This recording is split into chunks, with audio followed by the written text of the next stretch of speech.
Hello, everyone, and welcome to the Summerslam review for Takeover Brooklyn 3 and Summerslam 2017.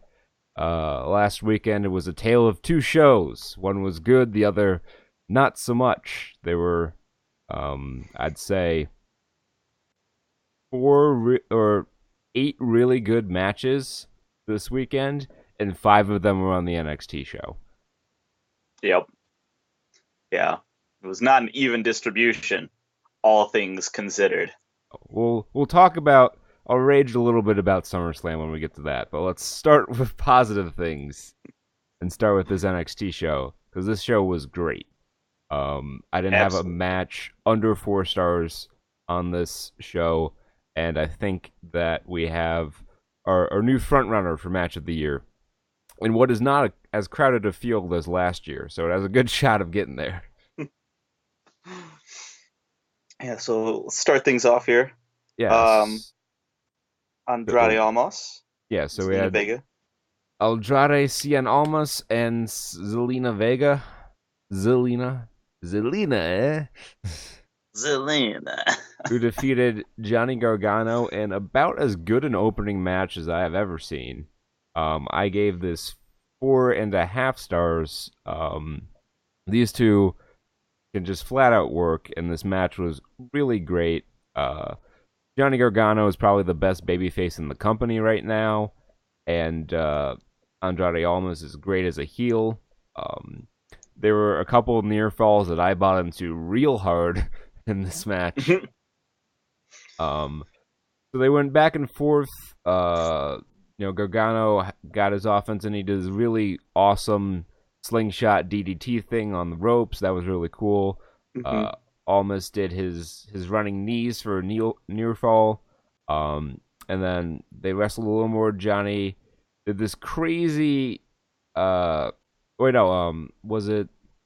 He had Almas in the Gargano escape, and almost did this crazy like mystical spinneroonie to fucking get Black out of it. magic to get out of it. Yeah. Yeah, I had no. That was crazy. He was a technical wizard, and then um Gargano got the better of him. He set him up for his finish, and as he was going to go for the finish, uh, Selena Vega froze a DIY T-shirt into the ring, and Gargano Yep. is just like he's got it triggers his shell shock,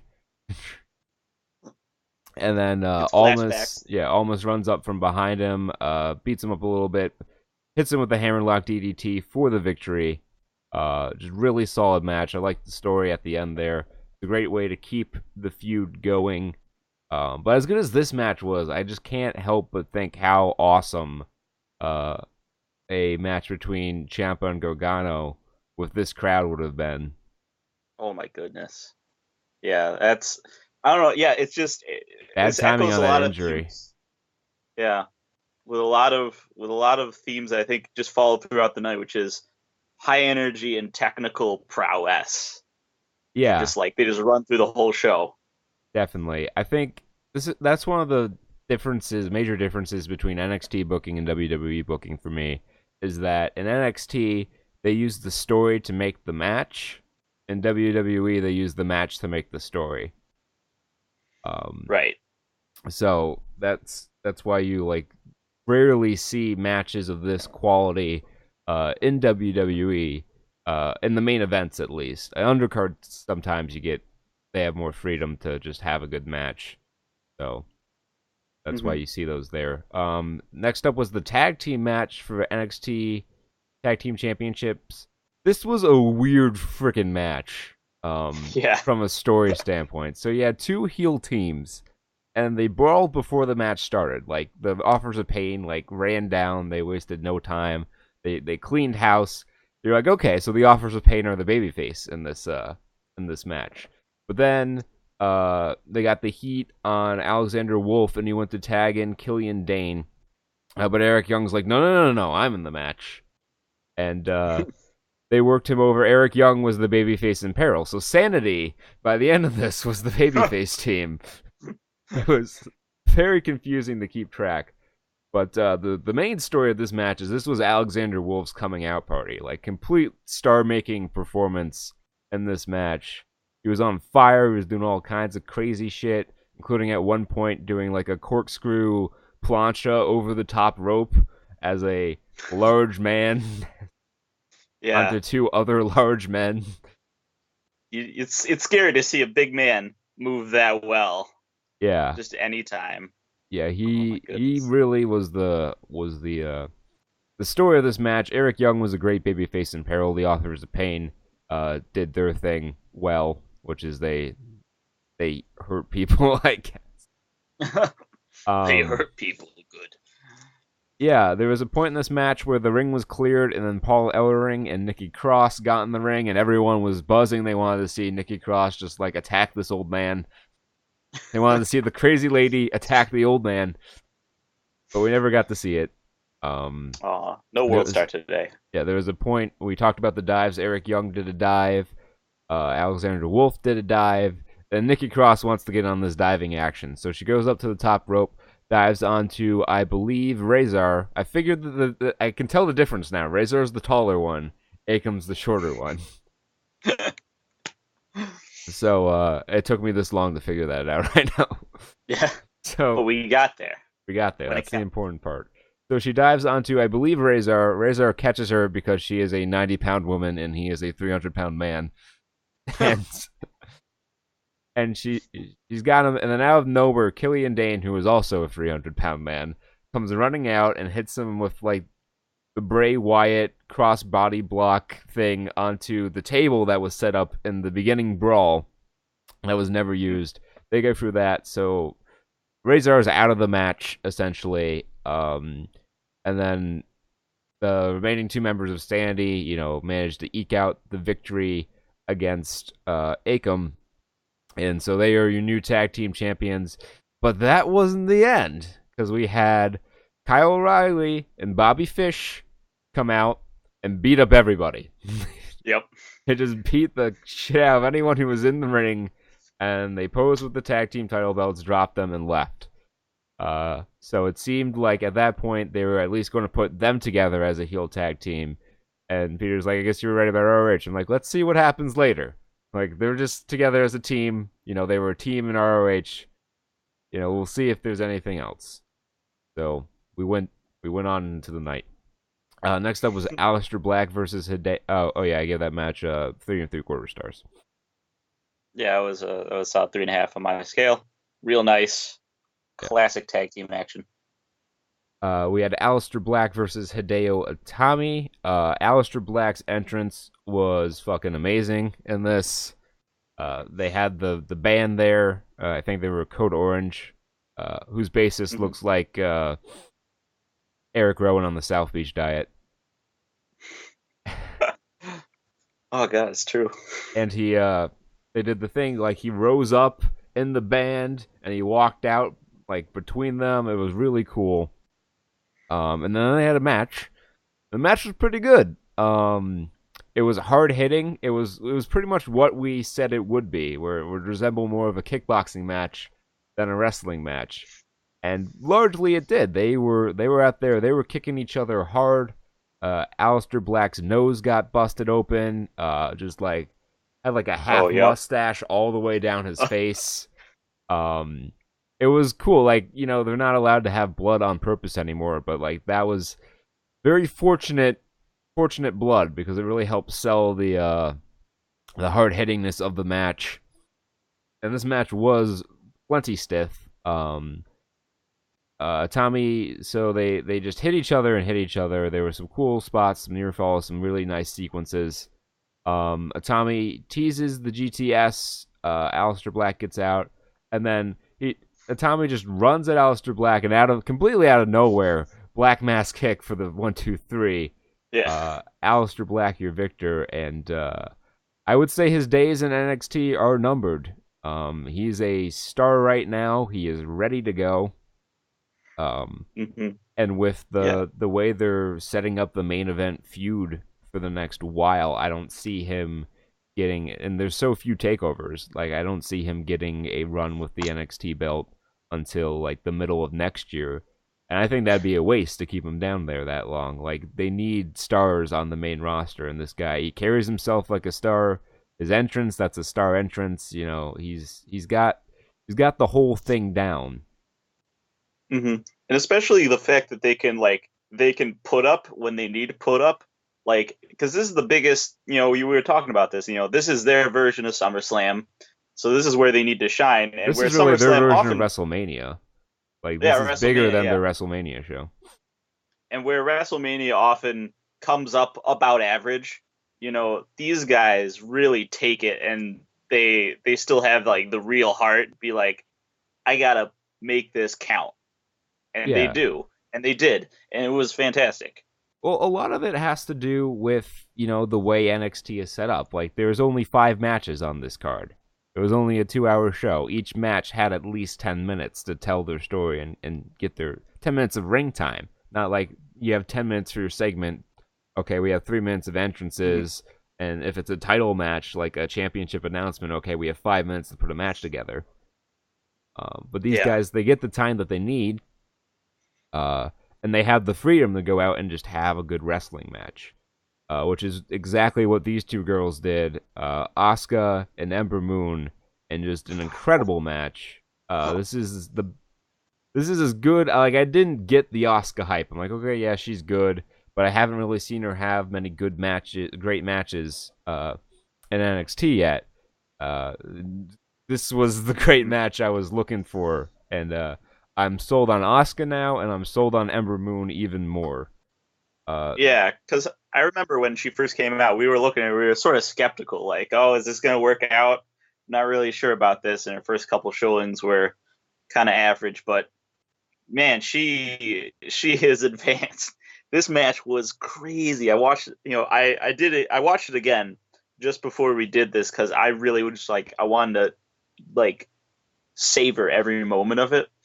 Oh my good! Like from the second the bell rings, like no time wasted. They're just going, yeah, they and went. it's just impact. Yeah, they went right to the action.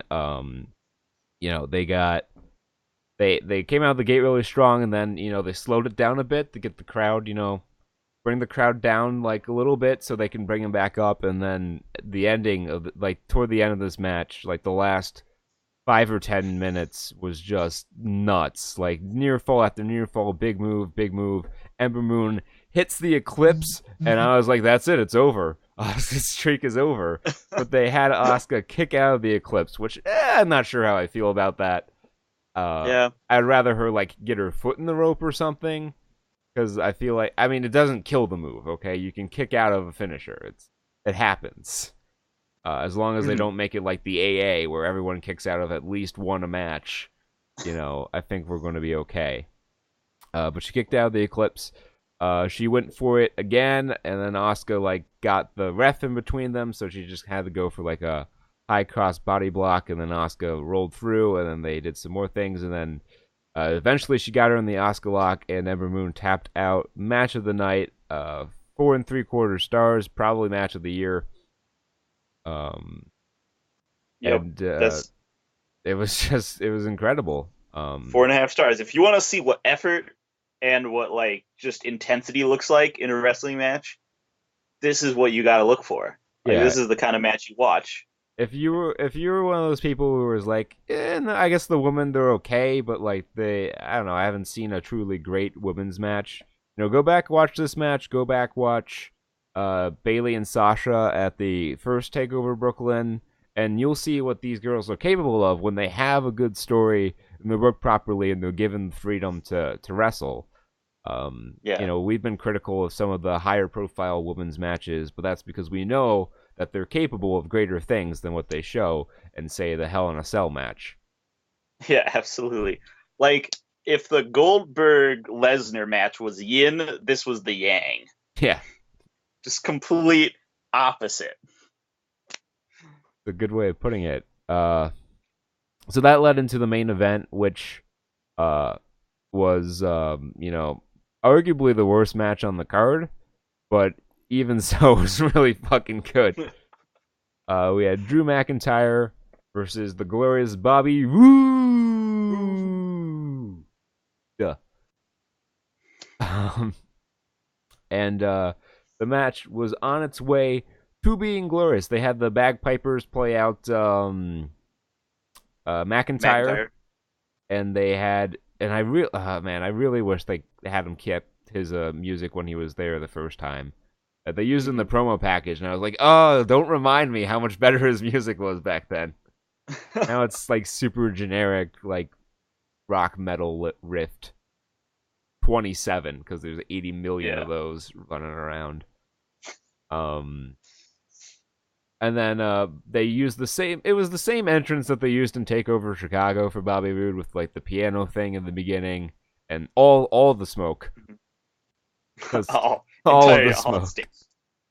Um, but it was good in Chicago, and I guess enough time has passed where you could use it again. He comes out, whole crowd's into his entrance, and then they had the match, and the match was good. Like there are a lot of people online who say, "Oh, I'm glad that they took the, I'm glad that Bobby Roode isn't champion anymore because his matches were so boring, and the quality of them went down." And I'm like, are you just so conditioned by your Will Ospreay Ricochet gymnastic routines that you can't appreciate like what good wrestling is? By every measure, Bobby Roode is a good wrestler. He works a very smart match, a very safe match, which is why he can still work at a high level at 40 years old. Yeah. And he tells an excellent story. He has got some of the best in-ring psychology in the company right now. And just because he doesn't do a million flips and like high spot after high spot after high spot, um, doesn't make his matches bad. In fact, I think it makes it good because it's a refreshing change of pace. If everyone does high spots, they lose their meaning. But Right. working a It's good subtle. wrestling match will never go out of favor.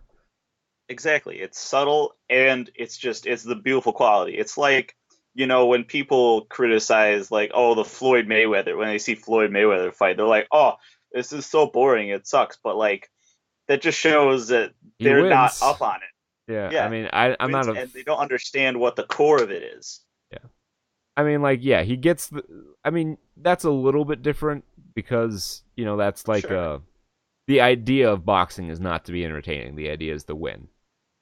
And I do find Floyd Mayweather's fights to be incredibly boring because he clenches and hides in the ropes the entire time, and because he gets the right amount of points when he needs them, he wins. But that's neither here nor there. Uh, Right. but yeah, so I was hoping that we would get a little more Bobby Roode in our lives as NXT champion. I think he's had an incredible run since January.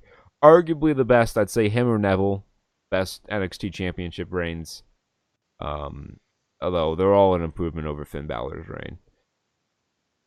Just so boring. Just they had a great match. They went out there, they worked hard. Some crazy spots on McIntyre's part. He did a tope con hero over the top onto the outside, and he is not a small man to be doing a flip like that. It wasn't the most graceful that I've seen, but he got around, so I guess it counts. Yeah. At one point, Bobby Roode hit a blockbuster from the apron onto the floor, and they got to a point where McIntyre hit the Claymore, and Bobby Roode rolled out of the ring. Back in, they wrestled some more. Hit the Future Shock DDT. Bobby Roode kicked out. And then we got toward the finish here, and I take a little bit of umbrage with the finish. Not only did Hmm. I'm not upset that McIntyre won, but I would have preferred Roode. But I guess the way they're setting up the next feud, it makes more sense to have McIntyre win, and especially considering what happened this past week with television, which we'll talk about after SummerSlam. Yeah. It makes sense. So he hits the glorious DDT, picks him up, hits a second glorious DDT, and picks him up, goes to hit the third. McIntyre shakes him off and then hits a Claymore kick. Completely no selling two of the more protected finishes in NXT, hits the Claymore for the win. And I was like, oh, that's a little disappointing. But he's glad, the crowd's happy, but then the crowd starts to buzz like an unnatural Mm. amount. And I was like, what is that? Yeah. And then he turns around and he sees Bobby Fish and Kyle O'Reilly again. Oh, that's interesting. What are these two doing back out here? And then they pan to him, like, there's a shot of him looking at them, and you can see like the fans in the section behind him standing up, and I'm like, oh, something's coming. And then out of nowhere, Adam Cole, baby. And he comes out. He and Fish and O'Reilly just beat the crap out of him. They do the Young Buck spot with the execution style super kick, and he poses with the NXT belt. So looks like the ROH stable is coming together. I would expect them. They have a lot of guys that they could add in, but I expect Roderick Strong to be added in at some point. Who I was really surprised to not see involved in the match at all, because he has been involved in this whole Bobby Roode, Drew McIntyre, and just against Bobby Roode every step of the way. He was involved, and I was really surprised not to see him in this match. I thought it would have been a good opportunity to turn him and align him with the stable on this show. But we'll see what happens in the coming weeks on NXT. Overall, great takeover. I know, surprise, surprise. Takeover was great. But yeah, go back. Definitely watch the whole show. I mean, it was only like 2 hours, and every match was worth watching. I'd say. So if you haven't seen it by now, what are you doing, man? Get on that. It's a solid program. Beautiful. Solid. Better watch it rather than SummerSlam. So SummerSlam. SummerSlam was 4 hours and 4 minutes long. Oh. It had a 2-hour pre-show. 13 matches on this card. Stop making SummerSlam WrestleMania light, okay? Like, WrestleMania would be the one show a year where we have to slog it through for God knows how long and just watch mediocre match after mediocre match and, be burnt out of wrestling for a while after it. Don't do it with SummerSlam. Like, honestly, if you had just made the pay-per-view 4 hours and cut out, like, there were 3 matches that you could have easily cut out. Like, if you kept the ones that you blew off on TV, blown off on TV, so you take out Balor Wyatt, you take out Neville Tozawa, and you don't add this, 6-man at the beginning, this random 6-man. You're down to a 10-match card, 4 hours, 1 hour, 1 pre-show match. So that's 9 on the main card and 4 hours. That's plenty of time for everyone to do their shit. Plenty of time. It's not too many matches. That's a normal size card. But instead, you have to shove all these extra matches in, get everyone on there. And people are like, well, you want to get everyone on there so they can get a pay-per-view payday. It doesn't really work like that anymore because they're on the network now. Like, there's no money coming in from pay-per-view. Right. Everyone's just paying it anyways. Yeah, they're getting the money from the network at the beginning of the month. Now, I don't know for sure that there's no, incentive to appear on a pay-per-view. I don't know how that works with their downside. I'm not a contracted WWE wrestler. But I think it's a little fallacious to be like, oh, well, they need the payday. Not everyone needs to get on the card. And I'm sure they all like to get on the card, but you know what? I'm sure they like better having a 10-minute match that means something instead of a 5-minute nothing match. That's just like, well, why bother? Or a literal 10-second, just do the match before the... We'll get to that. So we started the evening with The Miz and his entourage versus the Hardy Boys and Jason Jordan in a 6-man tag match in front of, I shit you not, 50 people. Yeah. They had some trouble opening the gates and getting people in, and they did this match really early in the first hour of the pre-show, and there were, like, honest to God, 50 people in the arena. They didn't use the hard cam at all in this match. They used the ringside cams. They did their very best to show just how few people were in there, and The Hardy Boys were pissed. The Miz was pissed. I'm sure. Yeah, I can I'm bet. sure Dallas and Axel were just Jordan were just happy to be on the SummerSlam card. Like I'm sure they didn't care too much, but like the Hardys like ripped into it on Twitter, and then on Raw, Miz cut a very angry promo where he started like saying, "Oh, so this is what a sold out Barclays Center looks like. I wouldn't know." Yeah, it's like, yeah, let's treat all of these guys like the fucking Muzak in the mall. So, I mean, this is crazy. Like I've been to indie shows in high school gymnasiums that were better attended than the Barclays Center for this match. And this is your I, Intercontinental Champion. First off, he's not defending the IC title on this show. Okay. Then why put him in a meaningless 6-man tag match? I mean, you want to have the belt on the show? Have a fucking match. If you think it's too early to do Jason Jordan and The Miz, then don't have him on the fucking card. No reason to put this 6-man tag match together on the go-home show before SummerSlam and then trot them out there in front of 50 people and waste everyone's time.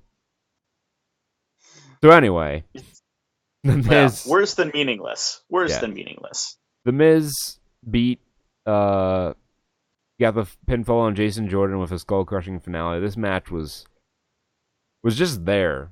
It's the best. That's the nicest thing I can say about it. It was there, and I guess I'll give it a generous 1.5 stars. Yeah, I gotta say the same. It's like it's a TV level match. They didn't have. Well, it doesn't help when you don't have any support, and you're just There was no crowd to be hot for the match. Not that they would have been hot for the match to begin with. Next up was Tozawa and Neville rematch for the Cruiserweight Championship. There were a few more people in here. It still wasn't really filling out quite yet. Neville beat Tozawa as we predicted he would. We were wrong about the first match. We were wrong about a lot of matches on SummerSlam, honestly. This was not a banner pay-per-view for our predictions. So Neville beat Tozawa with the red arrow to his back. I don't know why he didn't roll over. Whatever. I don't really care enough. On any other show, in any other situation, this would have been a fine, like 3.5-star match. But I had just seen this match. It wasn't bad by any means. I gave it 3.25 star. But I wouldn't go out of my way to watch it again. It was just like, okay, here's these two wrestling again. Neville won the title back. Okay, cool. And you'll never guess who Neville's next feud is. I wonder who. You ready? Yeah. Enzo Amore.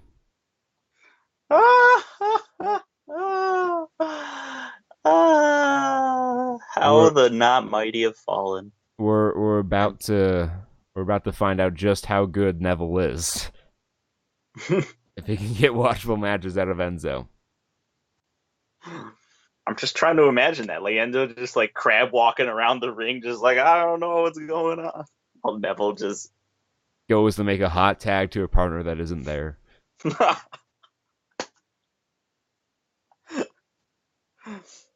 I can see it. It's in my mind.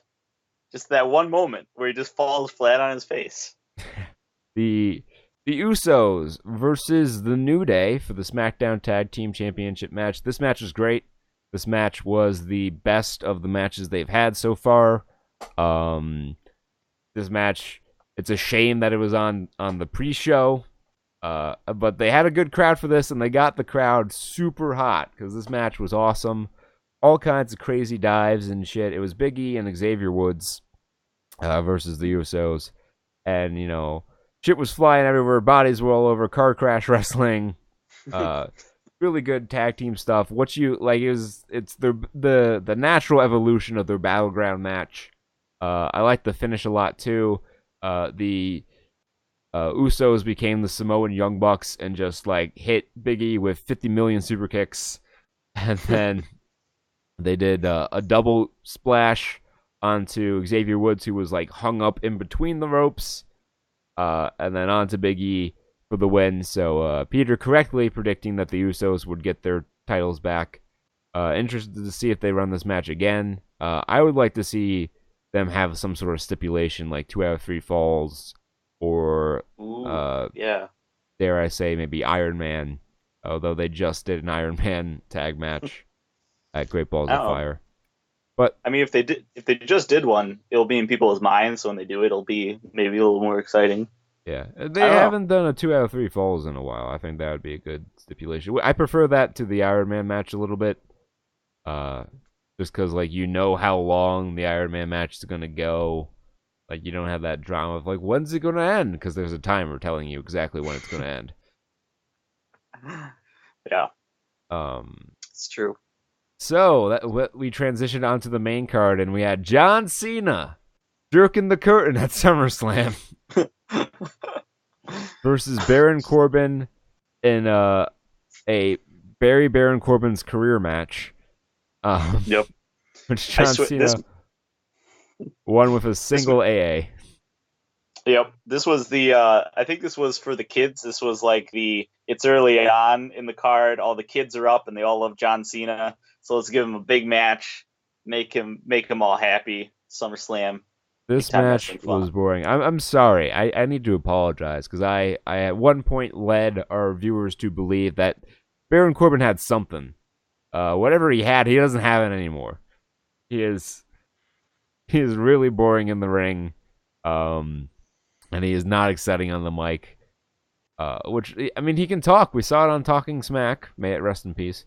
That he could talk, but they don't. He's just not good with the scripts, and his wrestling hasn't progressed the way that I feel like it should. Like his best spot, I mean, his finish is cool, the deep six is cool, and then when he does that slide out of the ring and run back in, that's cool. So that's the 3 moves he has.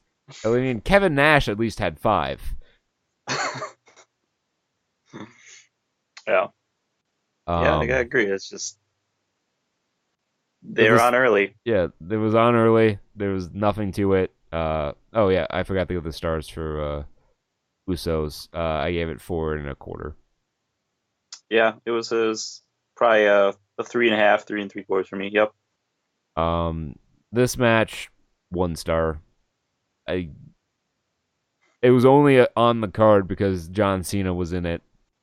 Um, Hmm. and I'm so glad that they wasted the Money in the Bank briefcase to build heat for this feud that Yeah, everyone cared so much about I'll give it in a -1/2 star. in Brooklyn on this day.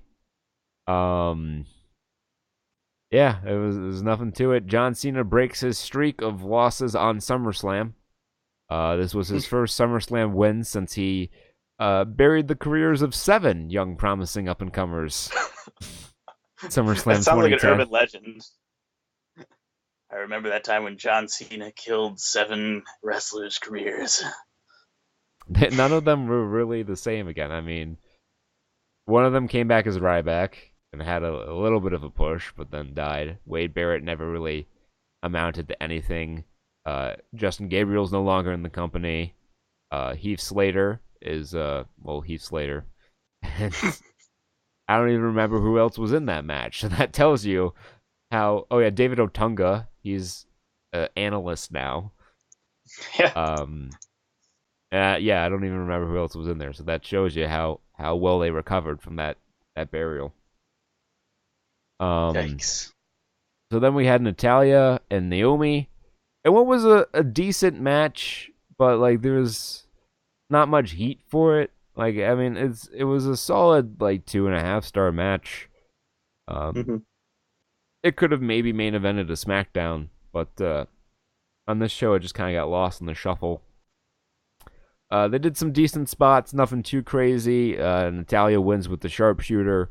No cash in, which I thought was surprising, but given the fact that Natalia was not like beaten down significantly, it wouldn't have made sense for a cash in. But I feel like if you're going to do the cash in, Carmella probably more over in this building than many other buildings Yeah, that they could have run it in. So I think it's a little bit of a missed opportunity. But that's the decision. But Natalia is the new SmackDown Women's Champion. I have a feeling this might be sort of like a gold watch championship reign. Like you've been in the company for a long time, have the title. Mm-hmm. I Um, can see that. so we'll see where that goes. I'm not sure like who. I guess I'm not sure who the next babyface is to challenge her. I mean, if they figured out that Charlotte's going to be a babyface, I mean, it should be her. Um, if not, I guess you could always do Becky. They're doing some weird shit with Tamina, but she's a heel. Like I don't know. The SmackDown Women's Division is a mess right now. Just a Yeah. hot mess. They need Asuka. They need Asuka real bad. Ah, hopefully soon after she recovers, Yeah. So maybe. yeah, I forgot to mention. Asuka had to relinquish the title. She injured her collarbone. She's expected to be out 8 weeks. I think she's just going to go straight to the main roster when she comes back. So they were doing, not by choice, what I suggested they do to help NXT Women's Division. But I think when she comes back, I think she should go to SmackDown because they could really use her a bit more than on Raw. Because Raw, they have too many wrestlers they're trying to protect. Uh, Right. and then some people they're not doing anything with. I don't know. Like both women's divisions are in a state of just craziness. Like it's so weird to think that just go back to February at Elimination Chamber, where there were 3 women's matches on that card, each with their own story behind them and like stakes. And now we're just like throw them all in a tag team match or meaningless title match with 2 weeks of build. They just ran out of ideas, and they need Asuka as like a meteor to just come in and give a little shake to the system, and then they can start building stories around that. It's Yeah. like in science, you got some super cooled water, right? Nothing's happening. You just got to give it a little irritation. Everything just goes.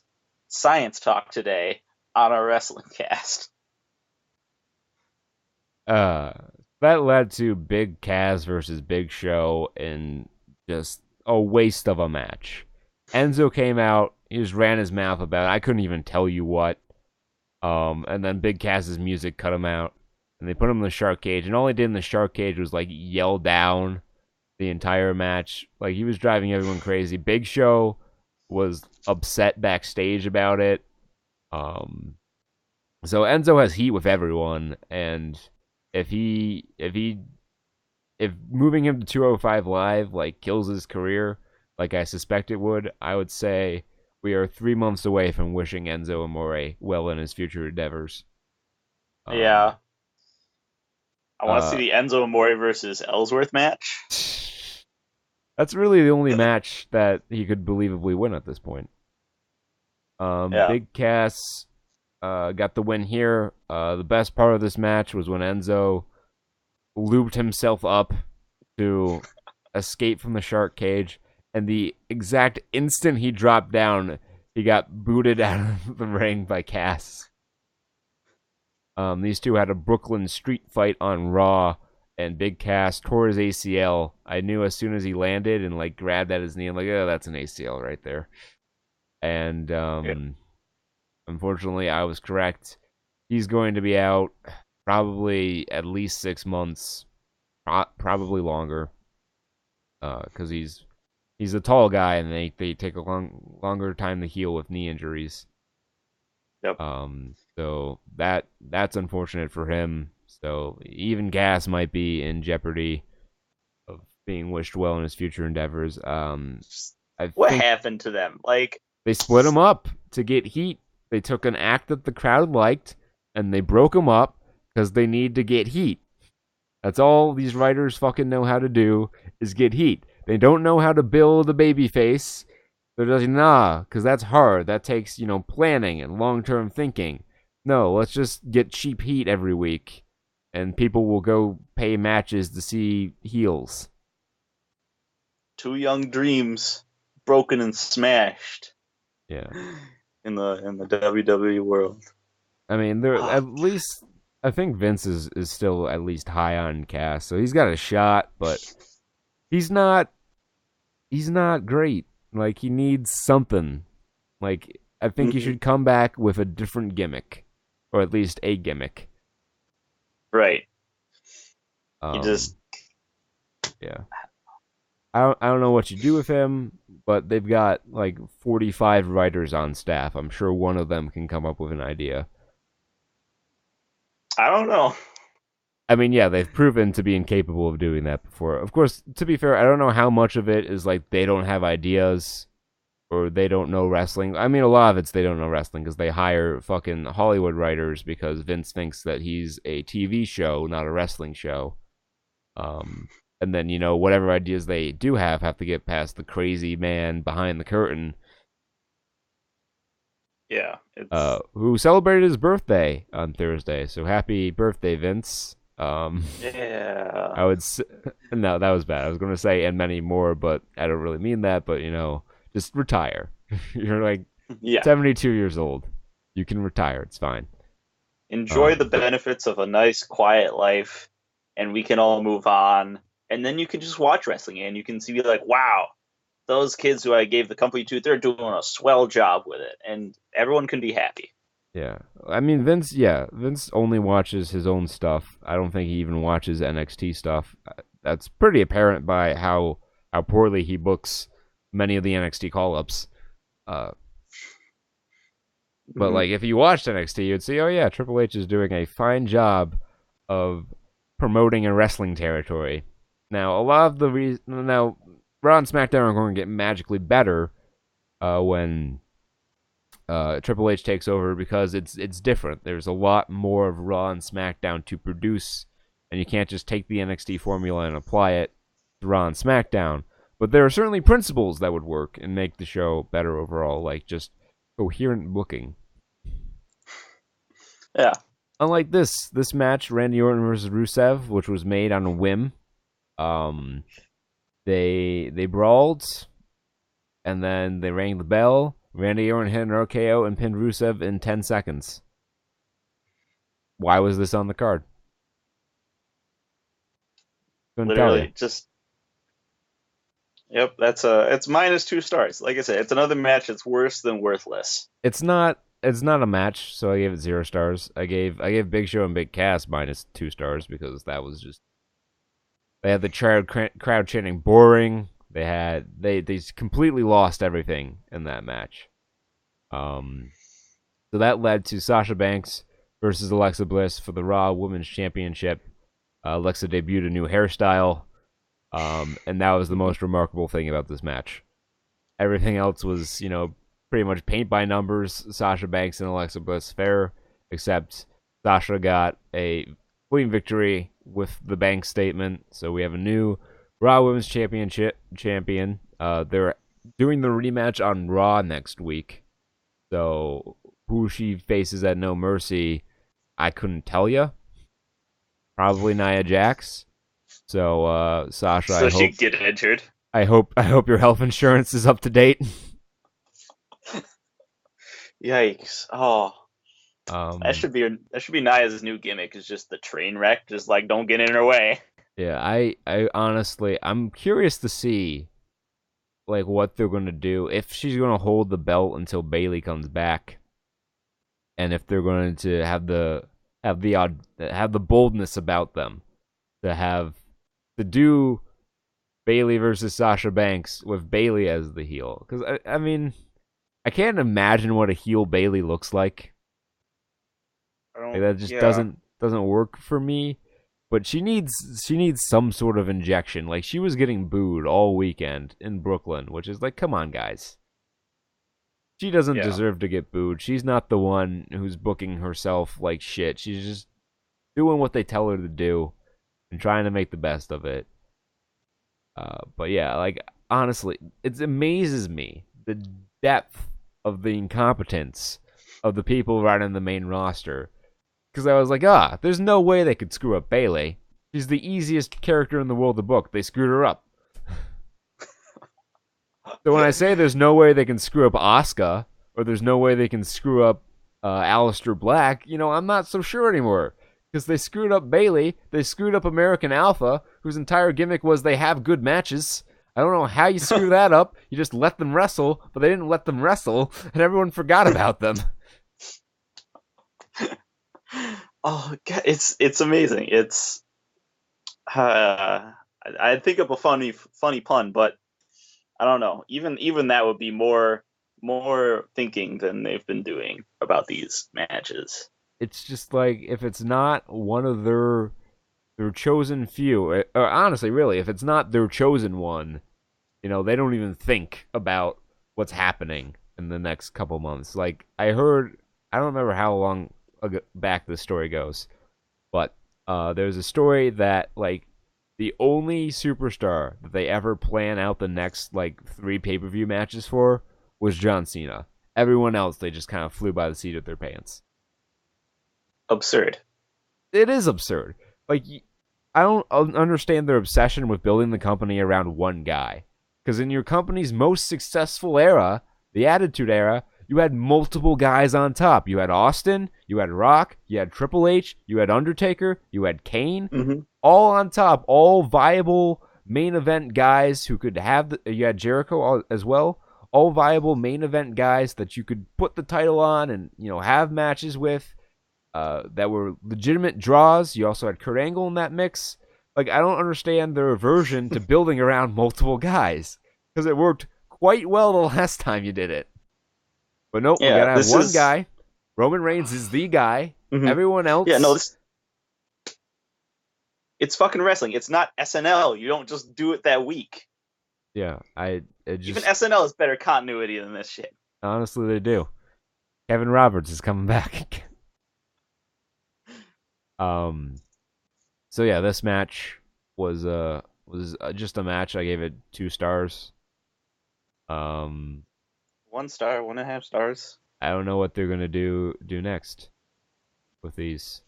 So yeah, on this 6-hour wrestling show, there were 3 matches totaling 58 minutes and like 45 seconds of in-ring action that I would go out of my way to watch again. That's not a great ratio. 3 out of 13 is not a good test score. Accuracy by volume is not a viable option for entertainment programs. Certainly not. So we had Finn Balor versus Bray Wyatt. 2 really cool entrances in a very average wrestling match. It wasn't bad by any stretch. It was a little bit better than the match they had on Raw, which I thought was pretty good. I gave this 2 3/4 stars. My main criticism of the Demon is that when he wrestles as the Demon, it's the same as when he wrestles as Finn Balor. There's no difference. He needs to have like a move he only uses as the Demon, some different finish, something. Because if it's just Finn Balor in face paint, it doesn't do anything for me. One of the reasons why I wasn't thrilled with his NXT Championship run. Right. But, it's the same thing. He did a little bit of stuff to differentiate himself. So maybe he's starting to think that he needs to change it up a bit. Like he did some slithering on the ground shit, and then he no-selled a couple of Bray's moves. But that was it. I think he could definitely do more to establish the Demon as a separate character. So like Stone Cold said like years ago on his podcast, make the paint work for you, don't work for the paint. Right. It's 2.5 stars for me. I see there's potential here, unlike the other ones which are just uninspired. There's like a sliver of like people who are thinking about what could go on here. Yeah, like this feud, if booked properly, could be a really interesting and cool feud. Much like a feud between Finn Balor and Aleister Black, or Bray Wyatt and Aleister Black, could be really interesting built feuds. And I think Bray's promo on Finn was one of his better promos in recent memory. But they've just booked Bray Wyatt so poorly that no one brings themselves the care anymore, except for the diehards like me, who are just holding out hope that they can, use him properly. Yeah, I remember. Remember when he went against Randy Orton and that he was almost the champion, Yeah, I remember when he was WWE champion in February. It seems like February was the turning point where like all the good wrestling stuff in 2016 just spiraled out of control into this I bet you they fired one of their writers probably. in February, and they're like, I don't want to pay you anymore. He's like, all right, maybe I'll just go write good stuff somewhere else. Or maybe that's when Vince McMahon realized that SmackDown was more popular than Raw and he had to blow it up. Such a petty, Ah, such a fucking childish 70-year-old man. No wonder he and Trump are good friends. ooh, So we were, now that led into match 2 of 3. That was good. yup. Dean Ambrose and Seth Rollins versus Cesaro and Sheamus. It was very nice to see Dean Ambrose and Seth Rollins back in a team. They wrestled. They hadn't lost a step from the old Shield days. They wrestled the same way, and it was really good to see. So this is in some ways better than a Shield reunion because it's the stuff, it's the parts of the Shield that people like the most back together, with some of the stuff they didn't like so much still not attached. Although I'm sure that's coming. I'm sure that the Shield will. There's going to be a 6-man tag at Survivor Series where the Shield's reunited. I feel that that's coming. Yeah. But in the meantime, this match was really good. Good action on both sides. Dean and Seth had a lot of really cool tag team maneuvers, as did Sheamus and Cesaro. The best part of this match, though, there's a beach ball in the fucking crowd. I don't know Yes. when it showed up, how it showed up, but I fucking hate beach balls. You know, I can guarantee you whoever brought that beach ball is from fucking LA. When I went to a Dodgers game, they had beach balls going in the stands. Like, you paid to watch a baseball game. You wanted to play with a beach ball, go to one of the fucking many beaches here in LA. Exactly. And what did Cesaro do? What did he do? Cesaro spots this beach ball, is like, nah, you ain't motherfuckers ain't playing with a beach ball during my match. Runs out into the crowd and just murders this beach ball. Tears it in half like he's Superman tearing off his shirt, and the crowd explodes for this. My one concern is that it's going to encourage more people to bring beach balls, but I guess now WWE is searching for and confiscating beach balls at their events, which good, because it's super disrespectful to play with a fucking beach ball during a match. People are fucking wrestling, so good on you, Cesaro, for destroying beach balls everywhere, and I hope that people stop it with this beach ball shit. It's WWE's fault too. This is entirely their creation, because on their Raw after WrestleMania WWE 24, they spotlighted the fucking beach ball. Right. Only going to They gave it get people to bring more fucking beach balls. Christ. Yeah, it's just it had personality. They were all in it, and like I think one of my favorite parts that was like wrestling oriented was like the spots they gave to just Dean and Cesaro, where they just let them like clean in the ring, just them, Seth. Yeah, they and, wrestled really well together. Sheamus are just like out of the yeah, and they put like together really awesome. It was like a dream match for me. Like it's one of your favorite wrestlers and one of my favorite wrestlers, and they're just going at it, and they're both really great, and they work together. It's Yeah, Seth and Cesaro also work well together. I guess they're workout buddies. They work out together. So yeah, these two have good chemistry. I'm excited to see these wrestle again. And then so the Dean and Seth win where Seth hits his knee. I don't know if it has a name. I'm just going to call it the Kingslayer because that's his gimmick now, and that seems like a good finisher name. So Seth hits the Kingslayer and on I think Sheamus, who turned around into a Dirty Deeds from Ambrose. And they got the pin and the belts, so that was that. And then the next night, they cut a promo on Raw, which was the only reason I watched Raw, was to see them. And the Hardy Boys came out, and they had a match, and it was really great. And if Dean and Seth just keep having good matches on Raw, then it'll be like the old Shield days, where no matter how bad the Raw was, there was at least one really good match on it. Yeah, it's bringing me back to the good old days of 2014. Yeah, it's that inner hope because you can see us smiling right now. They were Yeah, just on this shitty card. Just all the is right in fucking. the world. Um, Oh, so yeah, we'll see what happens with them. I'm excited for shit like Dean Ambrose and Seth Rollins versus the Revival.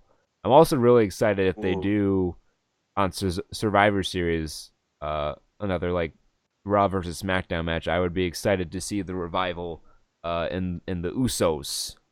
I think that'd be really really cool. Hmm. Um, but yeah, there's a lot of great matches they can still have with the division. They're a fresh team, so they have fresh matches with all the teams, even though you've broken up many of the teams.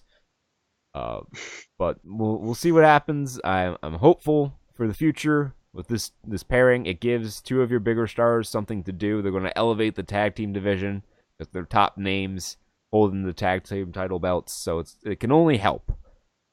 I say that, and Yeah. then 6 weeks down the line, I'm gonna be like, how the fuck did they screw this up? That's how it goes. Mental note, viewers at home. This is where you bookmark, and then Yeah. we check in 6 weeks later. If this were a Reddit post, you do remind me 6 weeks later.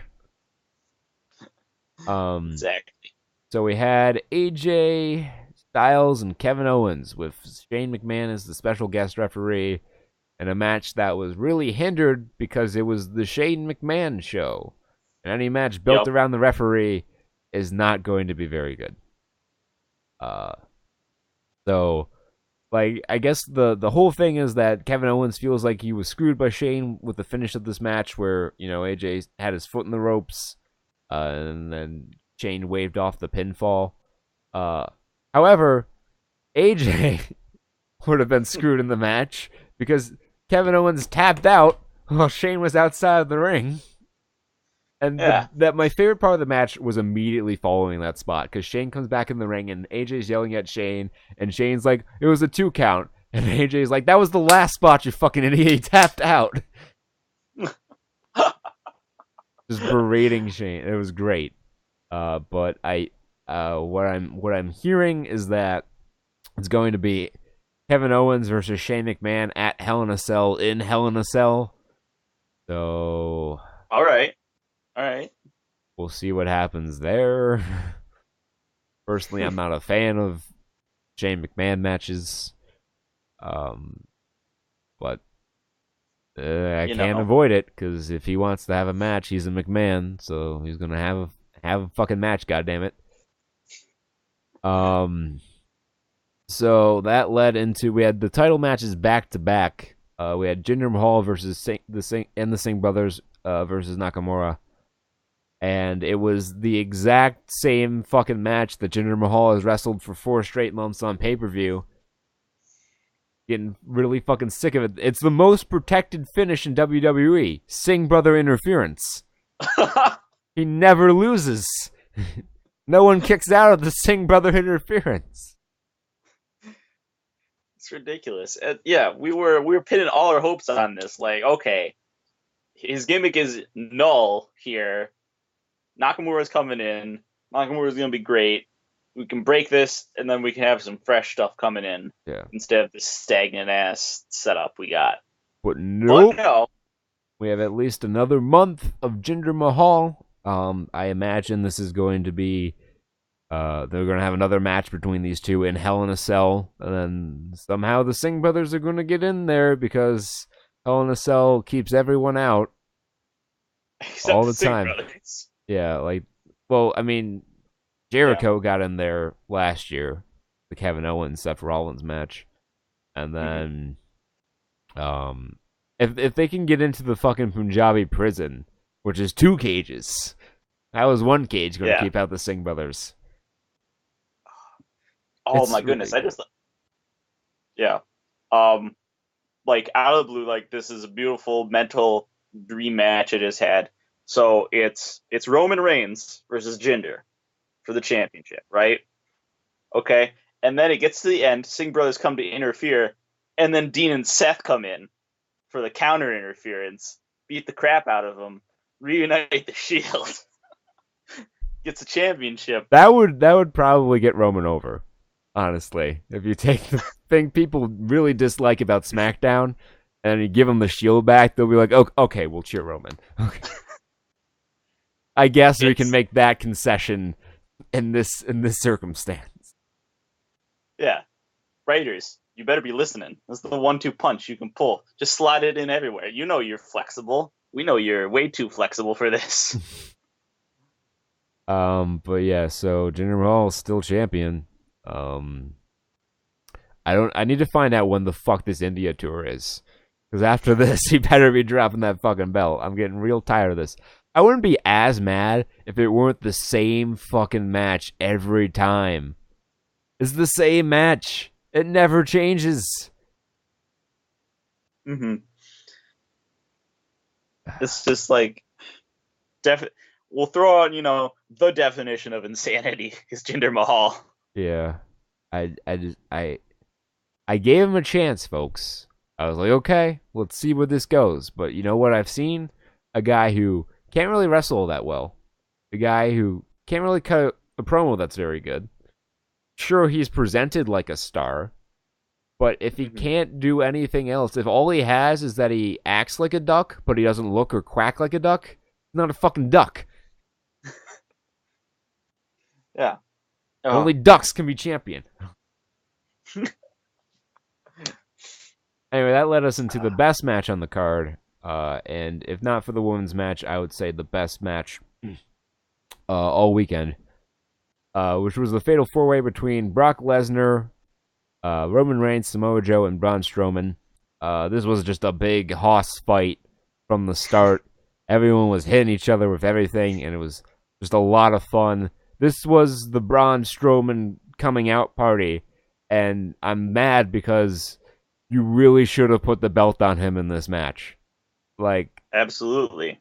He was, the crowd was so into Braun Strowman here, and he just took this match and was like, I'm going to show that I am the guy that this company should be strapping the belt to in the ring with these three other top guys. Like, he power slammed Brock through one announce table, and he power slammed Brock through another announce table, and he flipped the third announce table onto Brock Lesnar.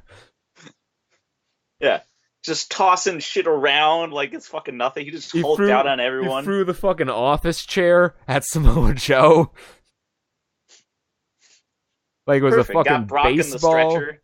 Yeah, they stretchered Brock out, and everyone thought he was going to fight John Jones, which isn't happening now because John Jones tested positive for steroids, and he's going to be suspended at least 18 months. At the very least, probably he's looking at up to 4 years, which would be the end of his career, and there's no real big money match for Lesnar in UFC, so he's probably staying in WWE, everyone, so get ready for more of Brock Lesnar matches, Ray. So they stretchered him out. Everyone's saying the goodbye song because they figure he's off to fight John Jones, and they're not going to see him again. But the match goes on. It's still really good action. Samoa Joe and Roman Reigns have a little bit of a scrap. Roman Reigns and Braun Strowman have a little bit of a scrap. Everything's quality. But then Brock Lesnar hobbles back out, and he gets his shit beaten a little bit more. He gets put in the clutch. He gets Superman punch. Like, fucking Roman Reigns hit everyone with 8 Superman punches. Like, if ever there was a finish that wasn't protected, it would be the Superman punch. Because it fucking takes 8,000 of them to put a guy down.